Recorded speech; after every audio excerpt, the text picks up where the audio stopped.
Hello friends, कैसे हैं आप लोग। आज हम लोग ज्योग्राफी के वन लाइनर सीरीज में वर्ल्ड ज्योग्राफी का स्टार्ट कर रहे हैं। इसकी पहली वीडियो, तो इसको स्टार्ट करते हैं। हम लोग देखते हैं। पहला है चैप्टर आपका ब्रह्मांड और सौरमंडल। महाविस्फोट सिद्धांत, बिग बैंग थ्योरी किससे संबंधित है? तो ब्रह्मांड की उत्पत्ति से संबंधित है। तारों का रंग किसका सूचक है? तो उसके ताप का सूचक है।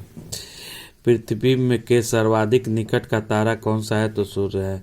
हमारी आकाशगंगा दुग्ध मेखला किस आकार की है? तो अंडाकार या सर्पिलाकार की है। आधुनिक खगोल शास्त्र का जनक किसे कहा जाता है? तो कॉपरनिकस को कहा जाता है। पृथ्वी गोलाकार है, यह सर्वप्रथम किसने कहा था? तो पाइथागोरस ने कहा था। मंदाकिनी का सबसे चमकीले और ठंडे तारों के क्षेत्र में कौन सा है? तो ओरियन नेबुला है। तारों की आयु किस आधार पर ज्ञात की जाती है? तो तारों की आयु किस आधार पर? तारों द्वारा मुक्त ऊष्मा के आधार पर ज्ञात कीजिए। हमारी आकाशगंगा के केंद्र की परिक्रमा करने से सूर्य को कितना समय लगता है? तो लगभग 25 करोड़ वर्ष लगता है। सूर्य की ऊर्जा किस क्रिया से उत्पन्न होती है? तो नाभिकीय संलयन द्वारा होती है। पृथ्वी अपने परिक्रमण पथ के लगभग किस माध्य वेग से सूर्य का चक्कर लगाती है? तो 29.9 किलोमीटर प्रति सेकंड कह सकते हैं। या सूर्य का चक्कर लगाने के लिए पृथ्वी 1,06,000 किलोमीटर प्रति घंटा की स्पीड से चलती है, तो सूर्य का चक्कर लगाती है। और 1674 किलोमीटर प्रति आवर की स्पीड से वो अपने अक्ष पर चलती है।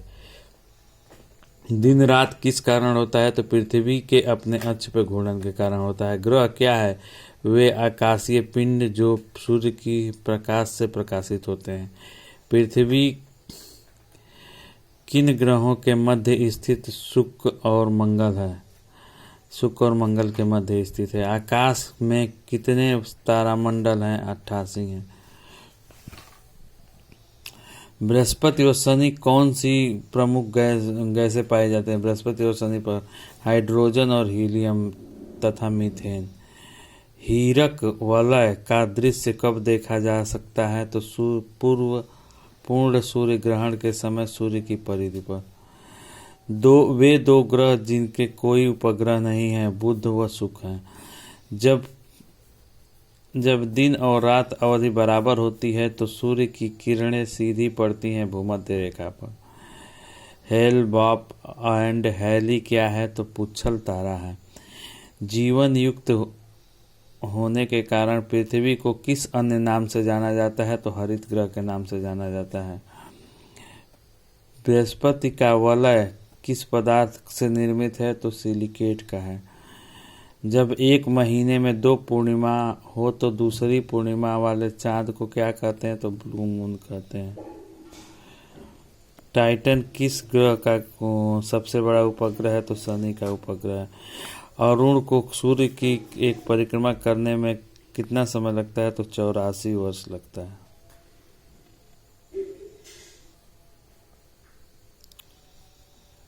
सूर्य का जुड़वा तारा किसे कहा जाता है? तो नेमेसिस को कहा जाता है।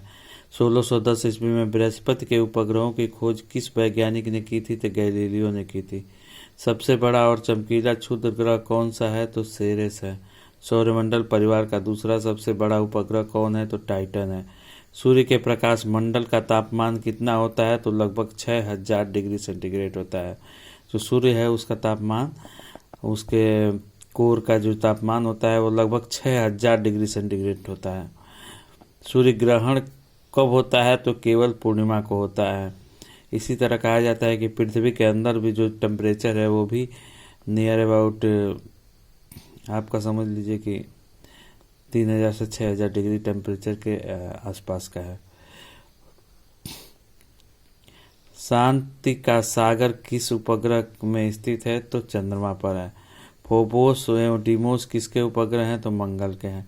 चंद्रमा के धरातल पर 2 व्यक्ति एक दूसरे की बात क्यों नहीं सुन सकते? क्योंकि चंद्रमा पर वायुमंडल के अभाव के कारण।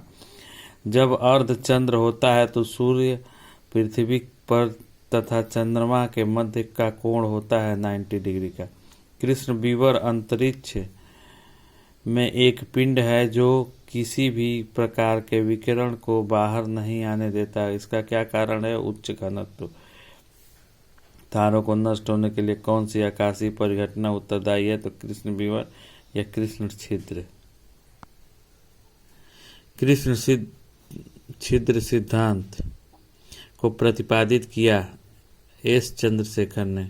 सबसे चमकीला तारा कौन है? तो साइरस और डार्क स्टार। सूर्य ग्रहण कब होता है? केवल अमावस्या के दिन।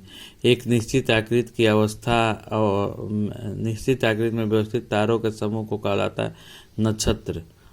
ब्रह्मांड में सबसे दूर स्थित तारा कौन सा है? तो इकारस है। तारों के मध्य दूरी ज्ञात करने के लिए कौन सी इकाई का प्रयोग किया जाता है? प्रकाश वर्ष का। ध्रुव तारा किस तारामंडल की ओर संकेत करता है? तो सप्तऋषि। मंगल और बृहस्पति की कक्षाओं के मध्य सूर्य की परिक्रमा करने वाले आकाशीय पिंड को क्या कहते हैं? तो क्षुद्र ग्रह कहते हैं। उल्का को कहते हैं टूटता हुआ तारा।